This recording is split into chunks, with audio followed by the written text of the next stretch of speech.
The Queen's Croquet Ground. Pig and down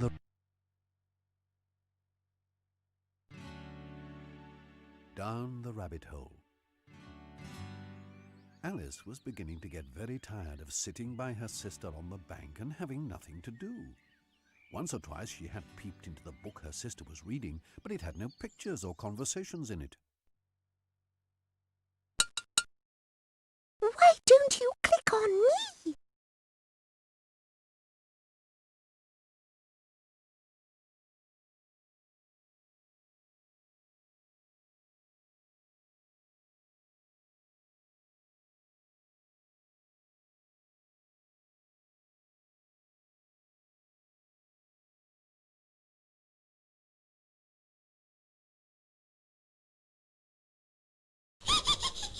It tickles.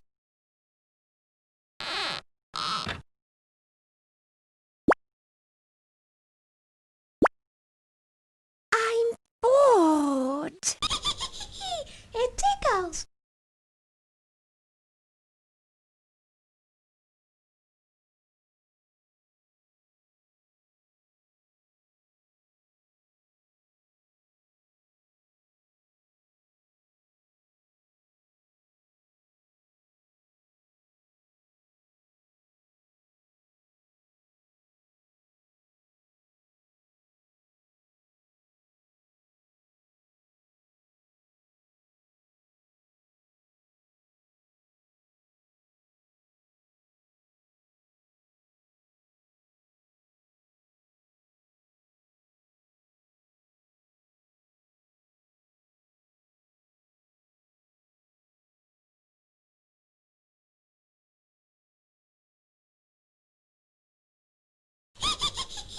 It tickles.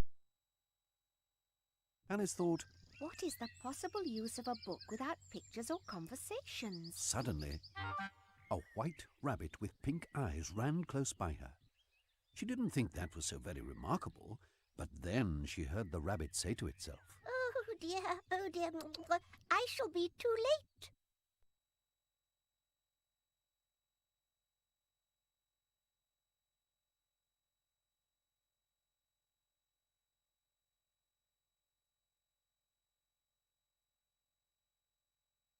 I shall be too late. A talking rabbit?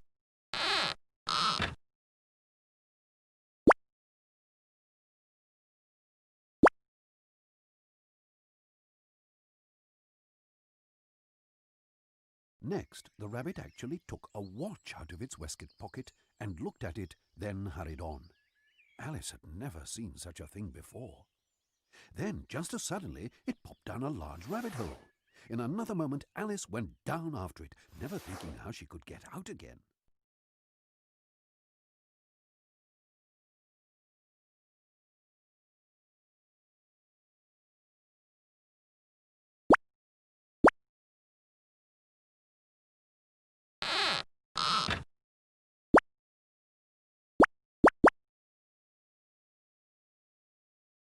The rabbit hole dipped suddenly down, so suddenly that Alice hadn't a moment to think about stopping herself before she found she was falling down what seemed to be a very deep well. Either the well was very deep or she fell very slowly, for she had plenty of time as she went down to look about her and to wonder what was going to happen next.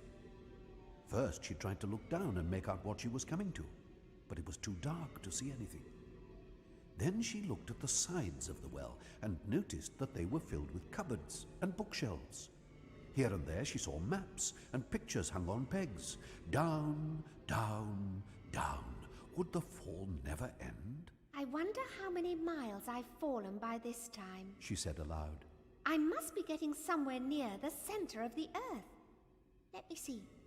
That would be 4,000 miles down, I think. You see, Alice had learnt several things of this sort in her lessons in the schoolroom.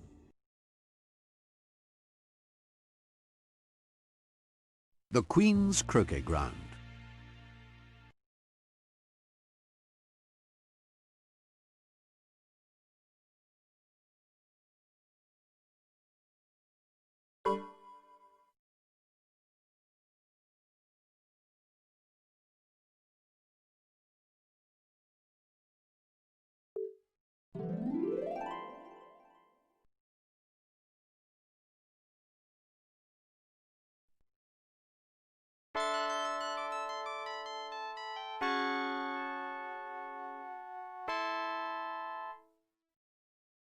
Pig and advice from a cat. The pool of tea. Down the rabbit.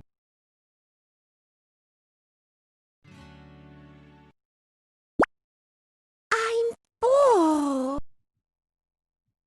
Alice thought. Next, the rabbit hole dipped suddenly down. So suddenly that Alice hadn't a moment to think about stopping herself before she found she was falling down what seemed to be a very deep well. Either the well was very deep or she fell very slowly, for she had plenty of time as she went down to look about her and to wonder what was going to happen next. First, she tried to look down and make out what she was coming to, but it was too dark to see anything.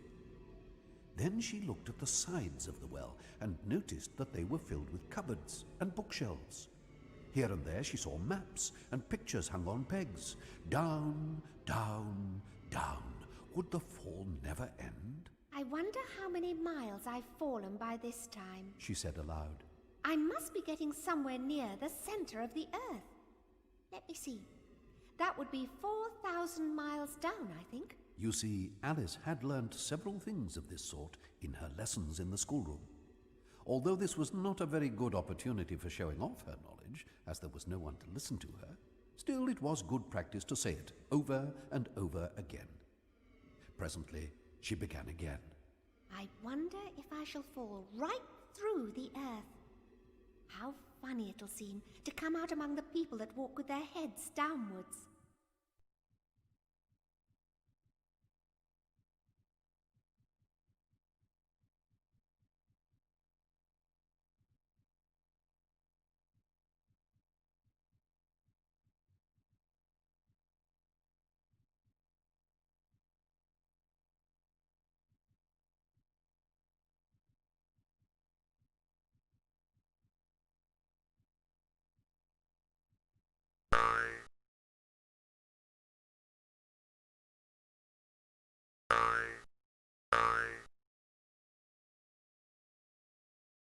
Alice went on.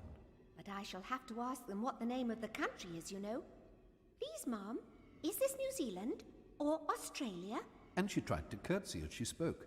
Fancy curtsying as you're falling through the air. Do you think you could manage it? Down, down, down. There was nothing else to do, so Alice soon began talking again. Dinah will miss me very much tonight, I should think. Dinah was the cat. I hope they'll remember her saucer of milk at tea time. Dinah, my dear, I wish you were down here with me. There are no mice in the air, I'm afraid, but you might catch a bat. And that's very like a mouse, you know. But do cats eat bats, I wonder? And here Alice began to get rather sleepy and went on saying to herself in a dreamy sort of way, Do cats eat bats? Do cats eat bats? and sometimes even, Do bats eat cats? for you see, as she couldn't answer either question, it didn't much matter which way she put it. She felt that she was dozing off and had just begun to dream that she was walking hand in hand with Dinah and was saying to her very earnestly, Now, Dinah, tell me the truth. Did you ever eat a bat? Then suddenly, thump, thump, thump, down she came upon a heap of sticks and dry leaves, and the fall was over.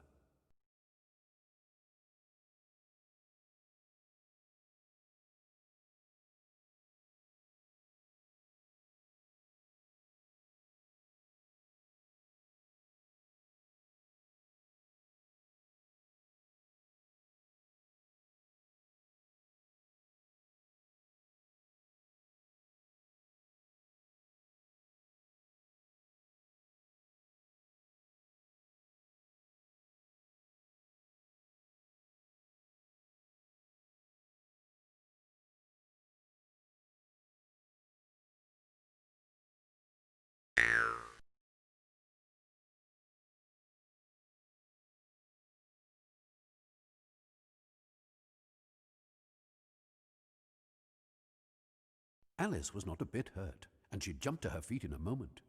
Before her was another long passage, and the White Rabbit was still in sight, hurrying down it. There was not a moment to be lost. Alice was just in time to hear it say, as it turned a corner, Oh, my ears and whiskers.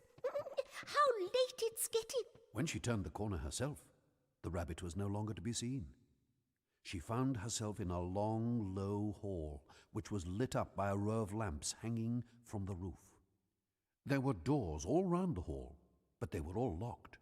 Alice went all the way down, trying every door. Then she walked sadly down the middle, wondering how she was ever to get out again. Suddenly she came upon a little three-legged table, all made of solid glass.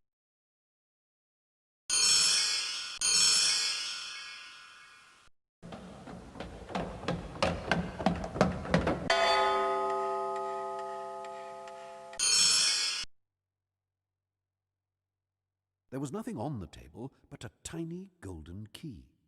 Alice thought it might belong to one of the doors of the hall. Alas, either the locks were too large or the key was too small, but at any rate it would not open any of them. However, on the second time round she came upon a low curtain she hadn't noticed before. Behind it was a little door, about 15 inches high. She tried the little golden key in the lock, and to her great delight it fitted. Alice opened the door and found that it led into a small passage, not much larger than a rat hole. She knelt down and looked into the loveliest garden you ever saw. How she longed to get out of that dark hall and wander about among those beds of bright flowers and those cool fountains.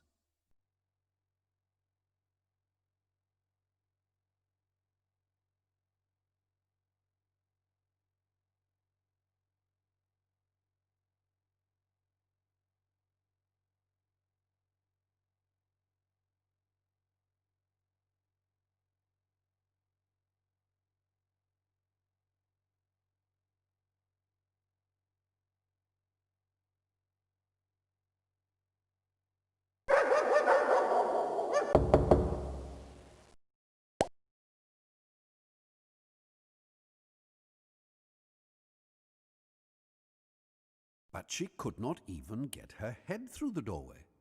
Alice thought, Even if my head would go through, it would be of very little use without my shoulders. Oh, how I wish I could shut up like a telescope. I think I could, if I only knew how to begin.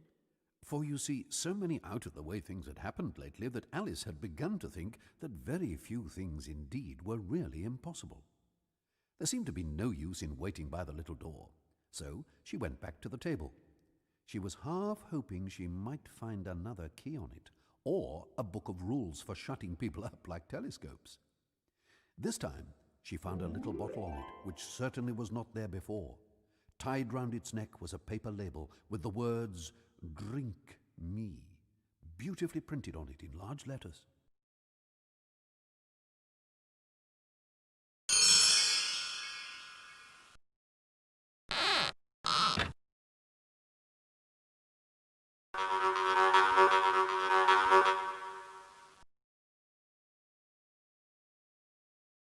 It was all very well to say, "Drink me," but the wise little Alice wasn't going to do that in a hurry. No, I'll look first She said. and see whether it's marked poison or not. She had never forgotten that if you drink much from a bottle marked poison, it is likely to disagree with you. However, this bottle was not marked poison, so Alice ventured to taste it. She found it very nice. The drink had a sort of mixed flavour of cherry tart, custard, pineapple, roast turkey, toffee, and hot buttered toast. She very soon finished it off. What a curious feeling, Said Alice. I must be shutting up like a telescope. And so it was indeed. She was now only 10 inches high. Her face brightened up at the thought that she was now the right size for going through the little door into that lovely garden.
First, however, she waited for a few minutes to see if she was going to shrink any further.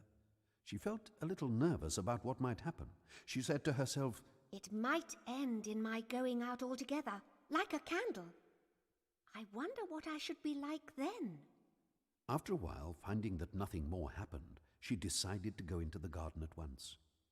When she got to the door, she found she had forgotten the little golden key. She went back to the table for it, but found she couldn't possibly reach it. She could see it quite plainly through the glass, and she tried her best to climb up one of the legs of the table, but it was too slippery to climb. When she had tired herself out with trying, the poor little thing sat down and cried.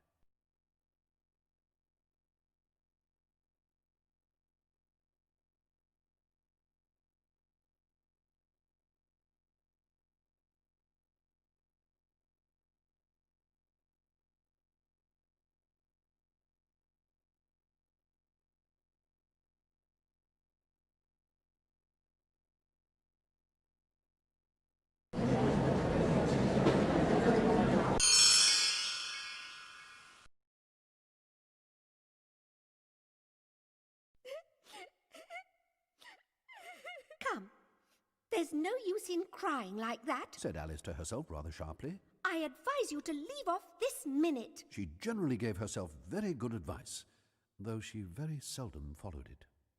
Sometimes she scolded herself so severely as to bring tears into her eyes. She remembered once trying to box her own ears for having cheated herself in a game of croquet she was playing against herself. You see, this curious child was very fond of pretending to be two people. But it's no use now, Thought poor Alice. to pretend to be two people. Why, there's hardly enough of me left to make one respectable person. Soon her eye fell on a little glass box that was lying under the table. She opened it and found in it a very small cake on which the words, "Eat me," were beautifully marked in currants.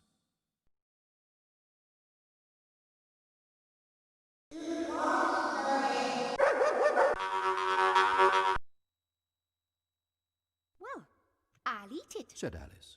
And if it makes me grow larger, I can reach the key. And if it makes me grow smaller, I can creep under the door.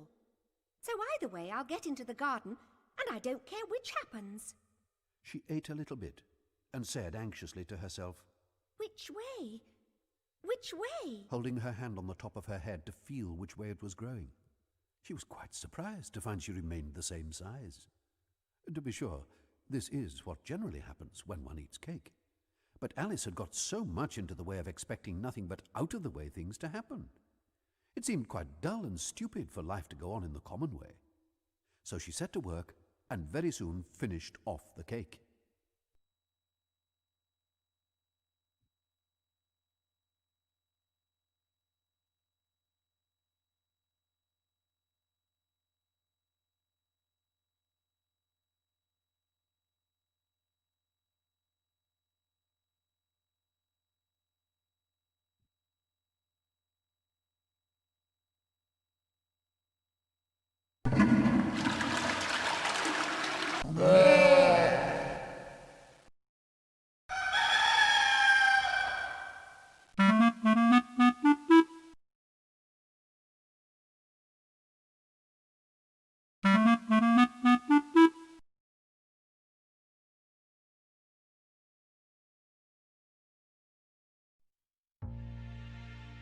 The Pool of Tears.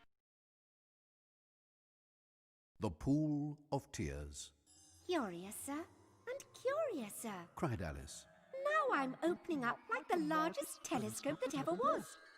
Goodbye, feet. When she looked down at her feet, they seemed to be almost out of sight. They were getting so far off. Oh, my poor little feet. I wonder who will put on your shoes and stockings for you now, dears. I'm sure I shan't be able to. I shall be a great deal too far off to trouble myself about you. But I must be kind to them. Thought Alice. Or perhaps they won't walk the way I want to go. Now let me see. I'll give them a new pair of boots at Christmas.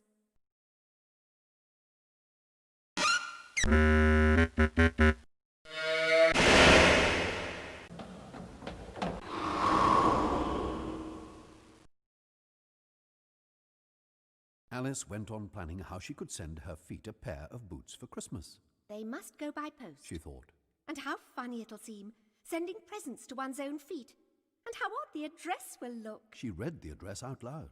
Alice's right foot, the hearthrug near the fender, with Alice's love. Just at this moment, her head struck against the roof of the hall. In fact, she was now rather more than 9 feet high. At once, she reached for the little golden key that would open the garden door.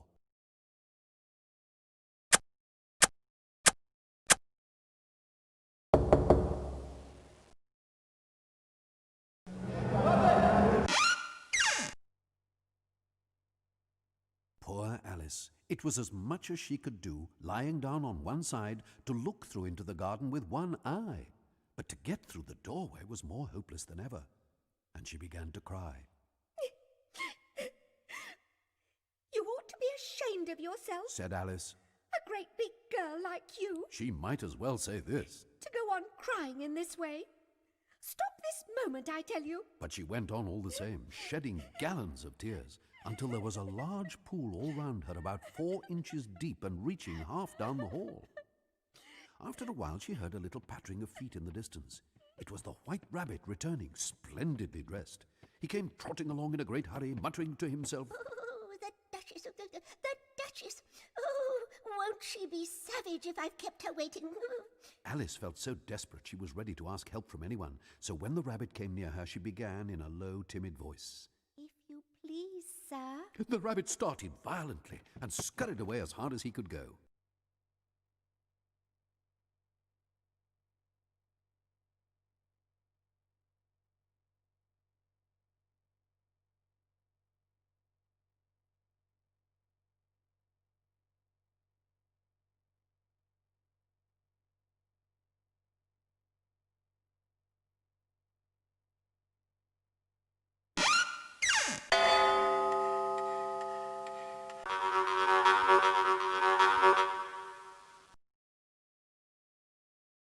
Dear, how queer everything is today. Said Alice, and she suddenly burst into tears.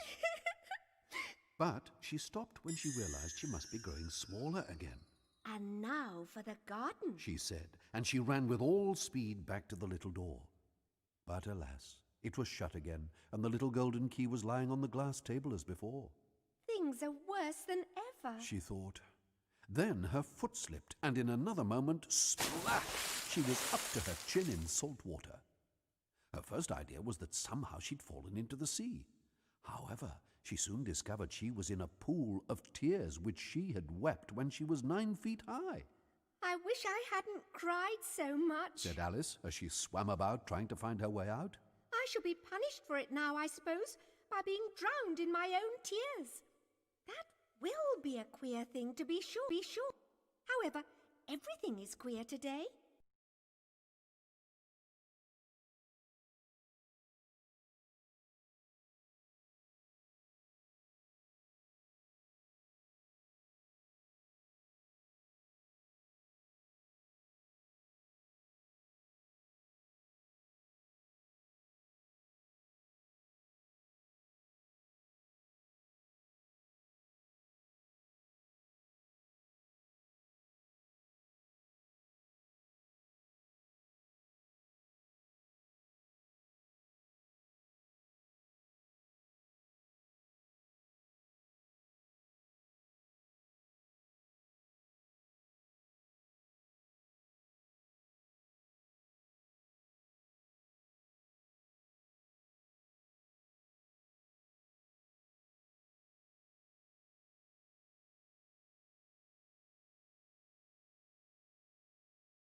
Just then, she heard something else splashing about in the pool. She swam nearer to find out what it was. At first, she thought it must be a walrus or a hippopotamus. But then she remembered how small she was now, and she soon found it was only a mouse that had slipped in like herself. Would it be of any use to speak to this mouse? Asked Alice. Everything is so out of the way down here that I should think very likely it can talk. So she began. Oh, mouse, do you know a way out of this pool? The mouse looked at her strangely, but said nothing. Then it started swimming away from her as hard as it could go. Alice, too, decided it was high time to go, and they swam to the shore. Then she saw a mushroom, about the same size as herself. She stretched up on tiptoe and peeped over the edge of the mushroom, and her eyes immediately met those of a large caterpillar.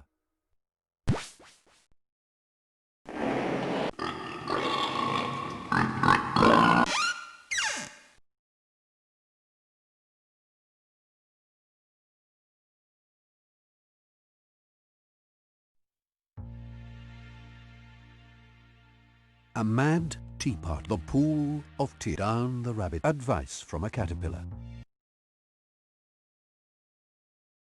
Advice from a caterpillar.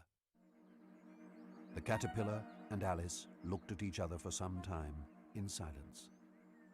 At last the caterpillar took the hookah out of its mouth and spoke to her in a sleepy voice. "Who are you?" said the caterpillar. This was not an encouraging opening for a conversation. Alice replied rather shyly, I hardly know, sir, just at present. At least, I know who I was when I got up this morning, but I think I must have been changed several times since then. "What do you mean by that?"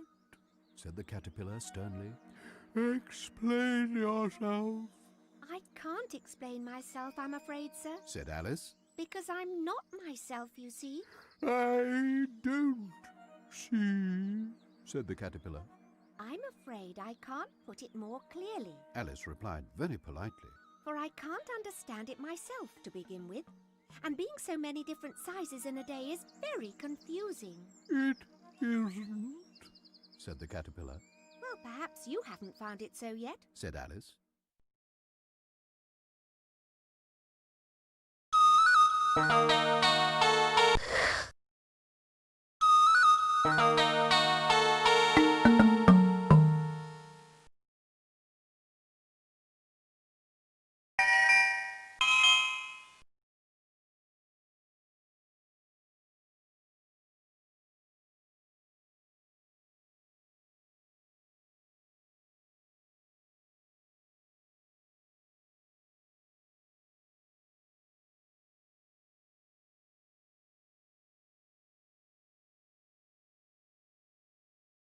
But when you have to turn into a chrysalis, you will someday, you know, and then after that into a butterfly, I should think you'll feel it a little queer, won't you? "Not a bit," said the caterpillar. Well, perhaps your feelings may be different. Said Alice. It would feel very queer to me. She turned away. "Come back," the caterpillar called after her. "I've something important to say."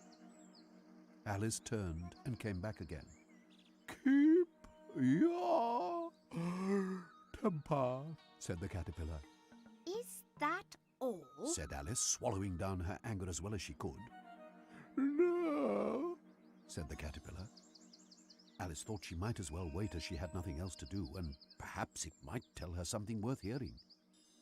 For some minutes it puffed away without speaking. At last it said, so, you think you're changed, do you? I'm afraid I am, sir. said Alice. I don't keep the same size for 10 minutes. In a minute or two, the caterpillar yawned once or twice and shook itself. Then it said, One side will make you grow taller, and the other side will make you grow shorter. One side of what? The other side of what? asked Alice. Of the mushroom, It said. In another moment it was out of sight.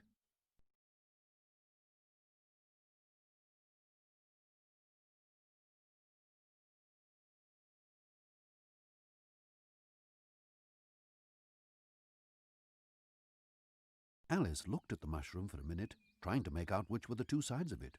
As it was perfectly round, she found this very difficult. However, she broke a bit of the edge with each hand. And now, which is which? She wondered. She nibbled a little of the right hand bit to see what would happen. The next moment she felt a violent blow under her chin. It had struck her foot. She was a good deal frightened by this very sudden change. She felt there was no time to be lost, as she was shrinking rapidly. She set to work at once to eat some of the other bit. Her chin was pressed so closely against her foot that there was hardly room to open her mouth. But she did it at last, and managed to swallow a morsel of the left hand bit. My head's free at last. She said with delight. But then she found that her shoulders were nowhere to be seen.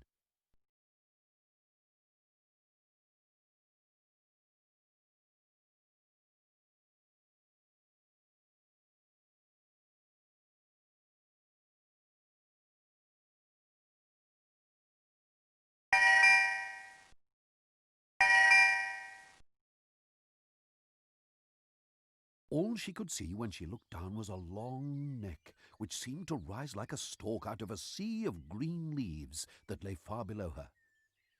After a while she remembered that she still held the pieces of mushroom in her hands. She set to work very carefully, nibbling first at one and then at the other. Finally, she succeeded in bringing herself down to her usual height. It was so long since she'd been anything near the right size that it felt quite strange at first.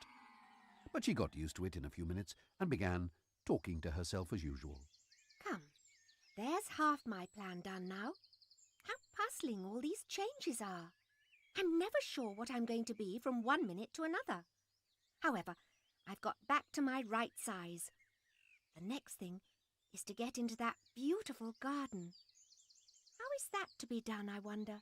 As she said this, she saw far away a little house about 4 feet high.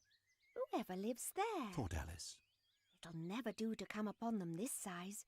Why, I should frighten them out of their wits. So she began nibbling at the right hand bit again, and didn't venture to go near the house till she'd brought herself down to 9 inches high.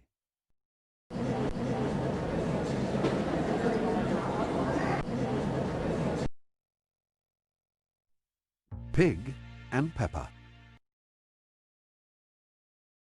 Pig and Pepper. For a minute or two, Alice stood looking at the house, wondering what to do next. Suddenly, a footman came out of the woods. She thought he must be a footman because of how he was dressed, but looking at his face, she would have called him a fish. He rapped loudly on the door. It was opened by another footman. He had a round face and large eyes like a frog. Alice crept out of the wood to listen. The fish footman began by handing over a large letter. "It's for the Duchess," he said. "It's an invitation from the Queen to play croquet." The frog footman replied in the same solemn tone. "From the Queen, an invitation for the Duchess to play croquet." "For the Duchess." "From the Queen."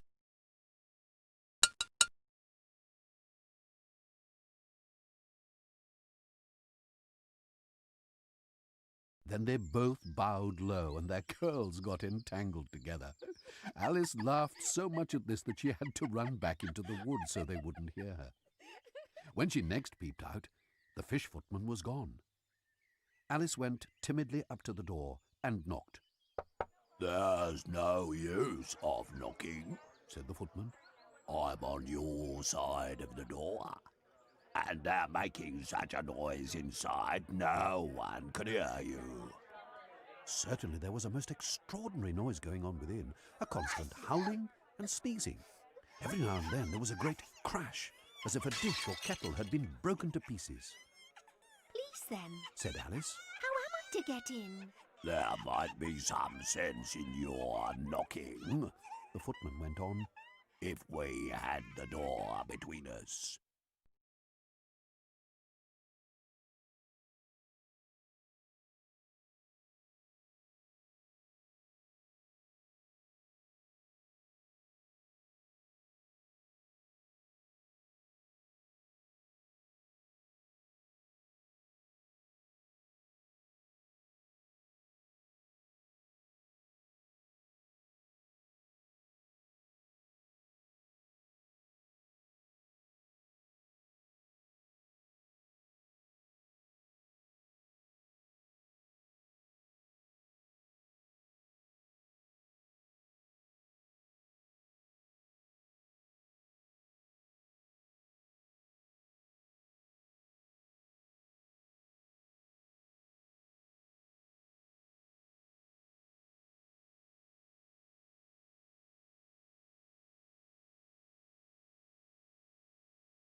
How am I to get in?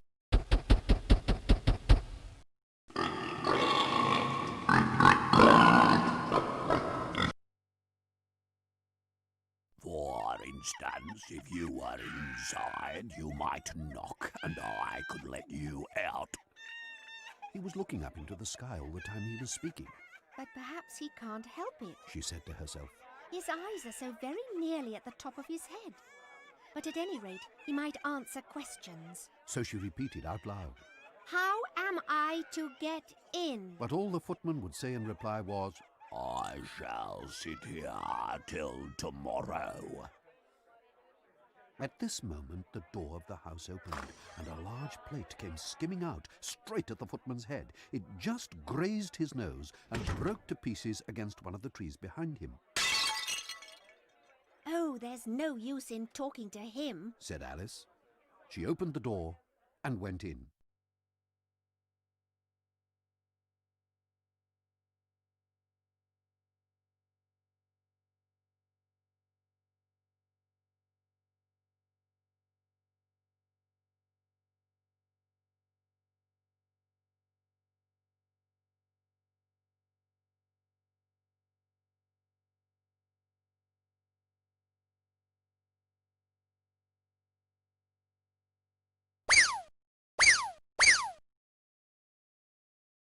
How am I to get in?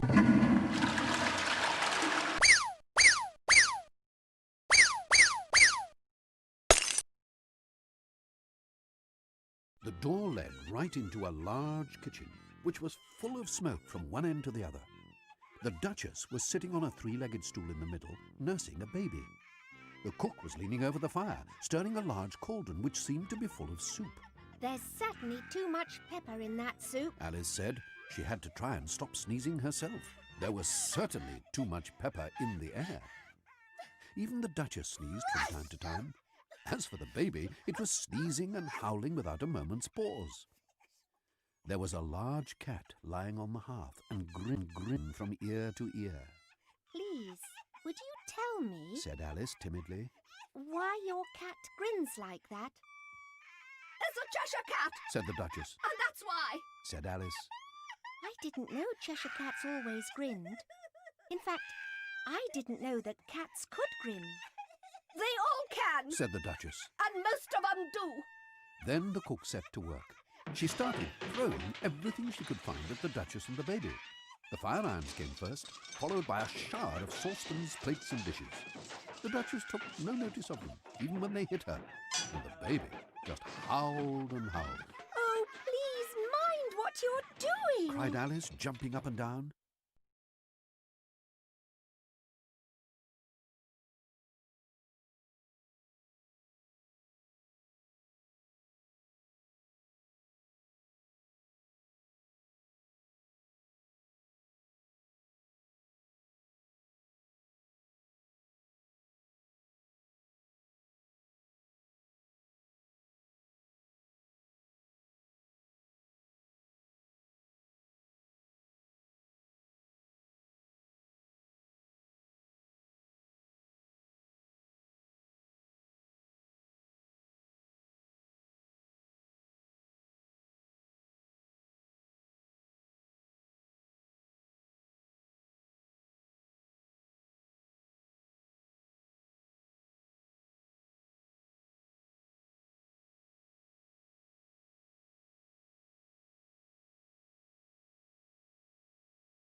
Wow!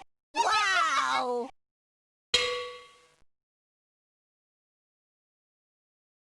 An unusually large saucepan flew close by the baby. People should mind their own business. The Duchess said in a hoarse growl. If they did so, the world would go round a deal faster than it does. Then she began nursing the baby again, singing a sort of lullaby to it as she did so. At the end of every line, she gave the baby a shake. The poor thing howled so that Alice could hardly hear the words. Speak roughly to your little boy and beat him when he sneezes. He only does it to annoy, because he knows it teases. Then the cook and the baby joined in the chorus. Wow, wow, wow. While the Duchess sang the second verse, she kept tossing the baby violently up and down. The poor little thing howled so much, Alice could hardly hear the words. Here, you may nurse it a bit if you like. The Duchess said to Alice, flinging the baby at her as she spoke.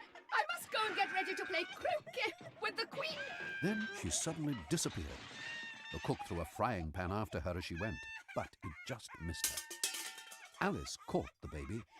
It was a queer-shaped little creature and held out its arms and legs in all directions.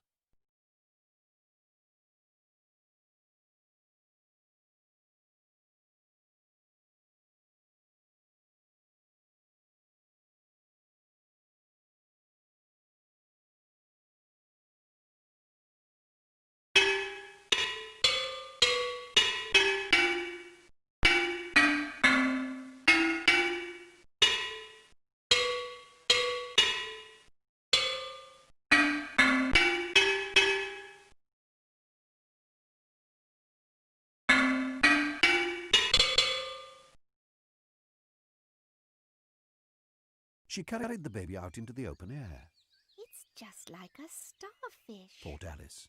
The poor little thing was snorting like a steam engine. It kept doubling itself up and straightening itself out again, so that it was as much as she could do to hold it. By this time it had stopped sneezing and started grunting instead, Don't grunt. said Alice. That's not at all a proper way of expressing yourself. The baby grunted again. Alice looked very anxiously into its face to see what was the matter with it. She thought it had a very turned-up nose, and its eyes were getting very small for a baby. Alice didn't like the look of it at all. Said Alice, seriously, If you're going to turn into a pig, my dear, I'll have nothing more to do with you.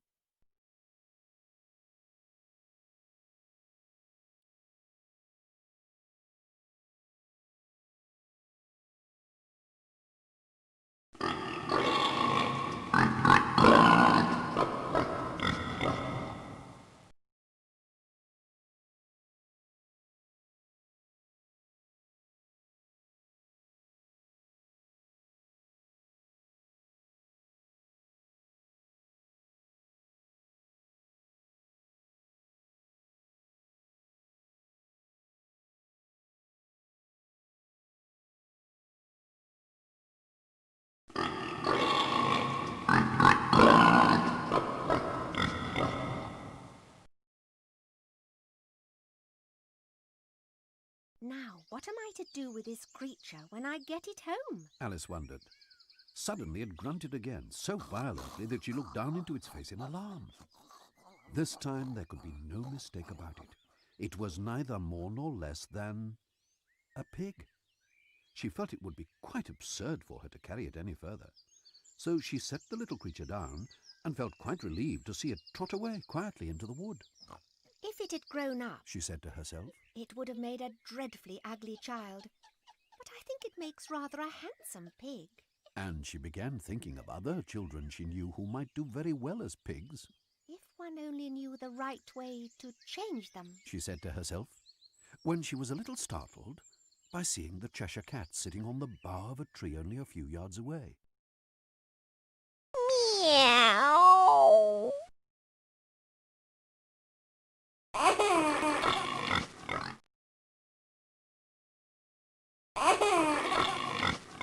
Meow.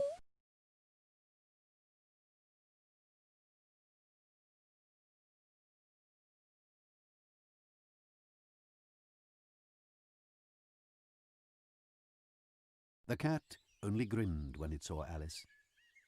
It looked good-natured, she thought.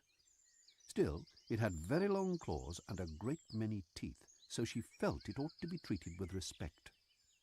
Cheshire Puss? She began rather timidly, as she didn't at all know whether it would like the name. However, it only grinned a little wider. Would you tell me, please, which way I ought to go from here? That depends a good deal on where you want to get to. Said the cat. I don't much care where. Said Alice. Then it doesn't matter which way you go. said the cat. So long as I get somewhere. Alice added, by way of explanation.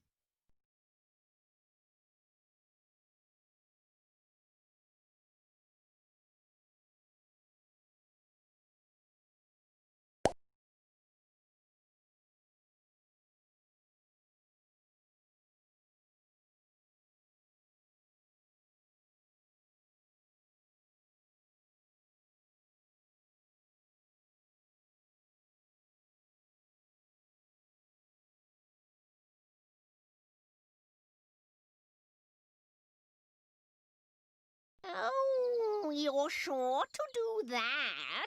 Said the cat. If you only walk long enough. Alice tried another question.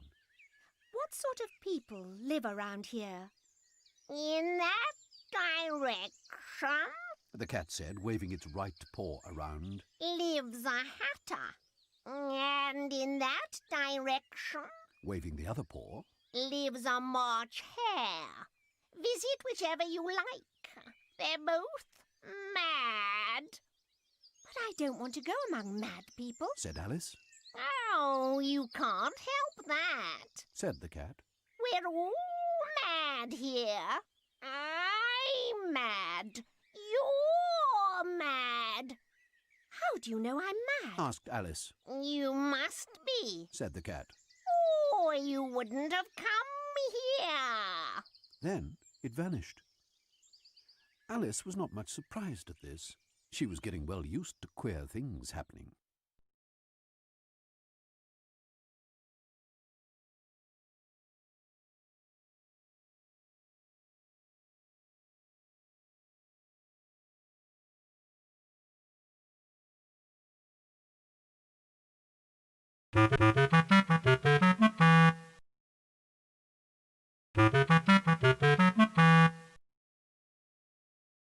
The Cheshire Cat suddenly appeared again.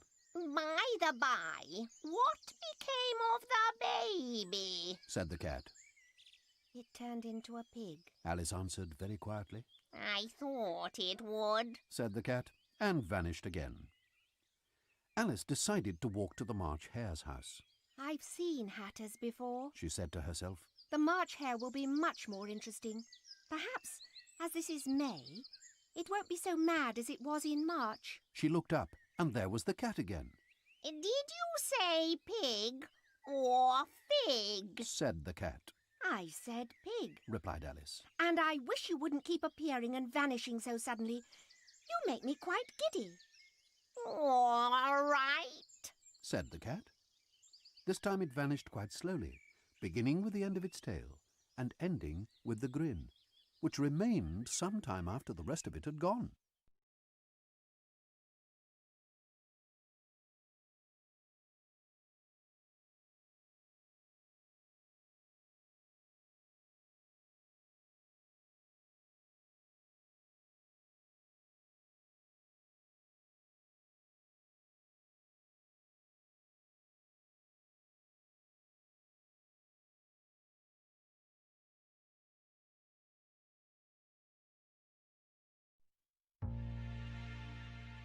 Who stole the top? A mad tea party. A mad tea party. There was a table set out under a tree in front of the house. The March Hare and the Hatter were having tea. A dormouse was sitting between them, fast asleep. The table was a large one, but the three were all crowded together at one corner of it. "No room! No room!" they cried out when they saw Alice coming. There's plenty of room. Said Alice indignantly. She sat down in a large armchair at one end of the table. Have some wine. The March Hare said in an encouraging tone. Alice looked all round the table, but there was nothing on it but tea. I don't see any wine. She remarked. There isn't any. Said the March Hare. "One day of the month, is it?" said the Hatter, turning to Alice. He'd taken his watch out of his pocket and was looking at it, uneasily, shaking it every now and then and holding it to his ear. Alice considered a little and then said, The 4th. 2 days wrong," sighed the Hatter. I told you butter wouldn't suit the wax, he added, looking angrily at the March Hare. It was the best butter. The March Hare meekly replied. Yes, but some crumbs must have got in as well, the Hatter grumbled.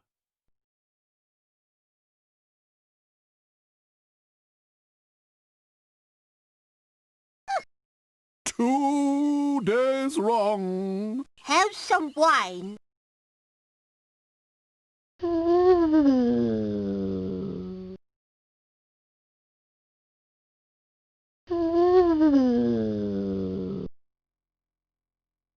The March Hare took the watch and looked at it gloomily. Then he dipped it into his cup of tea and looked at it again. Alice had been looking over his shoulder with some curiosity. What a funny watch. She remarked. It tells the day of the month and doesn't tell what o'clock it is. Why should it? Muttered the Hatter. Does your watch tell you what year it is? Of course not. Alice replied very readily. But that's because it stays the same year for such a long time. Which is just the case with mine, said the Hatter. Alice felt dreadfully puzzled. I don't quite understand you. She said politely. The Dormouse is asleep again, said the Hatter, and he poured a little hot tea on its nose. Alice sighed wearily. I think you might do something better with the time She said. than wasting it. If you knew time as well as I do, said the Hatter, you wouldn't talk about wasting it. It's him, I don't know what you mean. said Alice. Of course you don't, the Hatter said. I dare say you've never even spoken to time. Perhaps not. Alice cautiously replied. But I know I have to beat time when I learn music. Ah, that accounts for it, said the Hatter. He won't stand beating.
A Mad Teapot. The Cheshire Cat's